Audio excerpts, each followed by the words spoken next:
All right, let's jump right into this explainer. Picture this. You're doing absolutely everything right. You're logging your meals, you're carefully weighing your proteins, you're hitting the gym hard, and yet you step on the scale at the end of the week and nothing. The needle literally hasn't moved a millimeter. It is arguably the most deeply frustrating mystery in fitness, right? Hitting a weight loss plateau despite really diligent tracking. Honestly, it can make you feel like your metabolism is just completely broken. Man, if you've ever felt this way, I really want to validate your frustration right now. But I also want to reassure you, your body isn't somehow magically defying the laws of thermodynamics. You haven't just stopped burning energy. Instead, what the latest dietary data tells us is that invisible calories are sneaking onto your plate.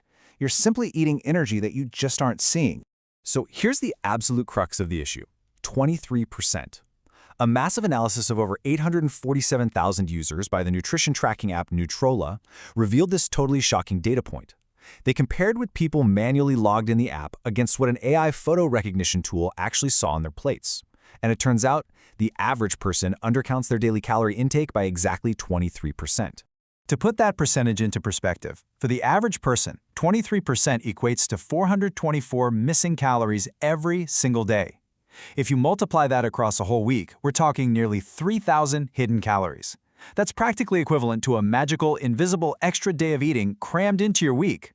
Think about it. If you were aiming for a 500-calorie daily deficit to lose a pound a week, those 424 hidden calories almost entirely wipe out your hard-earned progress. Now, what's truly fascinating is who exactly is doing this undercounting. You might think it's folks who don't care about their diet, right? Actually, scratch that. It's the exact opposite. While the overall average is 23%, beginners in their first 30 days of tracking miss almost 30% of their intake. And people actively trying to lose weight undercount significantly more, nearly 27%, compared to people who are just maintaining. I want to point this out because it completely removes any shame or guilt from the equation. When you have a really strict goal, there's this unconscious psychological motivation to be, well, a bit optimistic with your portions, or maybe skip logging that one tiny bite. It's just human nature. Let's look at our usual suspects and see where these calories are actually hiding out. Cooking oils and butter are prime offenders here, making up a massive 30% of those missing calories. Next up on the list, we have condiments and sauces at 17%, followed pretty closely by informal snacks at 16%. These are the items that feel so small, so completely insignificant in the moment, that our brains just don't even register them as food that's worth logging. This right here is the classic cooking oil trap. Picture a beautiful, super healthy salad. It's packed with greens, tomatoes, eggs, avocado. But let's talk about the dressing. A single tablespoon of olive oil contains roughly 119 calories. If you free pour what looks to you like a light drizzle straight from the bottle, you can so easily add 3 to 4 tablespoons. Boom. That's well over 300 completely unlogged calories added to an otherwise nutritious meal.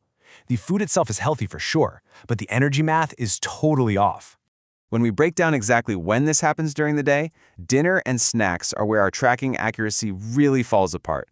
Dinner accounts for about 154 missing calories on average. Why? Because it's usually our most complex meal. You've got multiple ingredients, hidden oils in the pan, shared side dishes, the whole shebang. And snacks? We miss about 109 calories there simply because we dismiss them. A handful of almonds while checking emails, or that classic little taste test of the pasta sauce while you're cooking. Our brains just don't register these as real meals, but hey, the calories still count.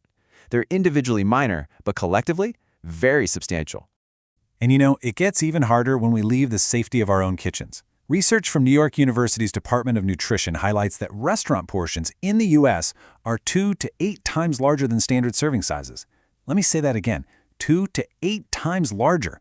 Our visual estimation is totally skewed by these oversized plates. So when you try to eyeball a cup of pasta at a restaurant, you might actually be eating and totally failing to log double what you think is on your plate.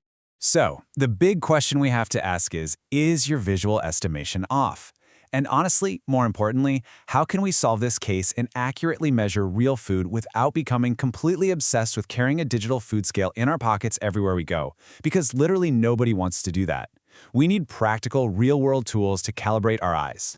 Well, here is a fantastic, straightforward solution from the Mayo Clinic. It's a portion-size reality check using everyday objects. When you're looking at a serving of protein, like a piece of chicken or a burger patty, it should be about the size of a standard deck of cards. Take a second to really picture that.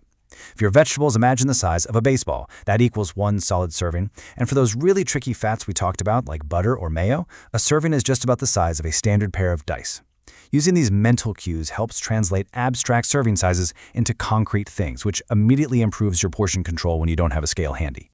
But beyond just how much we eat, there's obviously the crucial question of what we're eating. The new 2025 to 2030 dietary guidelines make an incredibly strong science-backed push away from highly processed items and toward high-quality, nutrient-dense real food. We're talking lean proteins, vibrant vegetables, and full-fat dairy with absolutely no added sugars. Eating real food naturally supports a well-balanced microbiome and actually helps regulate your hunger hormones, making it so much easier to stick to whatever calorie target you've set for yourself. But listen, here is the absolute beauty of modern nutritional science. Eating real food doesn't mean you have to be miserable or hyper-restrictive. Let's talk about the IFYM philosophy, which stands for If It Fits Your Macros. This is a super flexible dieting strategy that focuses on hitting your daily targets for protein, carbs, and fats. The core message here is that no single food is off-limits or inherently bad. A calorie is just a unit of energy. As long as a food fits into your daily energy and macronutrient targets, you can enjoy it guilt-free.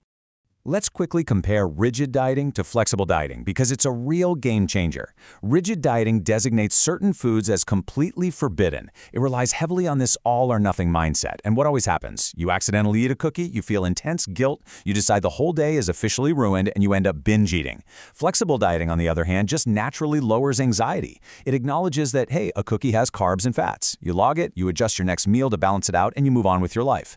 In fact, research shows flexible dieters have lower body mass and significantly lower levels of anxiety around food. Okay, so let's get actionable here. Here's your exact coaching plan to close that 23% gap and finally solve the case of the missing calories. Number 1, always remember the oil in the pan. Log those cooking fats separately. Number 2, measure your condiments. Please don't just eyeball the ranch dressing. Number 3, invest in a cheap kitchen scale specifically for calorie-dense foods like nuts and cheese, because our volume estimates almost always fail there. Number 4, log those informal little bites and tastes while you're cooking. And finally, whatever you do not skip logging on weekends or so-called bad days. You need honest data to make real progress. And that really brings us to the biggest mindset shift you have to make. Log it, don't fear it. Calories are simply data. They're a unit of energy, just like a gallon is a unit of gas for your car.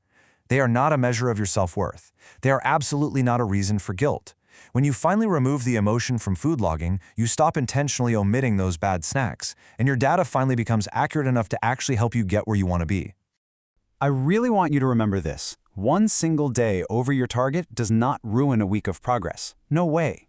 Say you eat a massive bowl of pasta and go 800 calories over your target on a Saturday, but you were dialed in and on target the other 6 days, your weekly average only goes up by about 114 calories a day. The math is incredibly forgiving when you just take a breath and zoom out. Consistency over the course of weeks matters infinitely more than trying to achieve absolute perfection on any random Tuesday. This right here is why patience is literally the most underrated skill in fitness. Track the trend, not the panic. Your natural body weight fluctuates by 2 to 5 pounds every single day just due to water retention, sodium, and hormones. So if the scale spikes on a Wednesday, it doesn't mean you gained 3 pounds of pure fat overnight. It just means you retained some water. Focus on 3-week averages to smooth out all that daily noise and reveal the true trend underneath. I'm going to leave you with a bit of a provocative thought to wrap up this explainer. If your current tracking isn't working and that scale is stubbornly stuck, are you ready to just count more accurately rather than starving yourself and eating less? Because honestly, you probably don't need a faster metabolism, and you definitely don't need a more restrictive diet. You just need to shine a light on that 23% gap. Use accurate, flexible tracking, be completely honest with your data, and I promise you, you will finally solve the mystery of the stuck scale.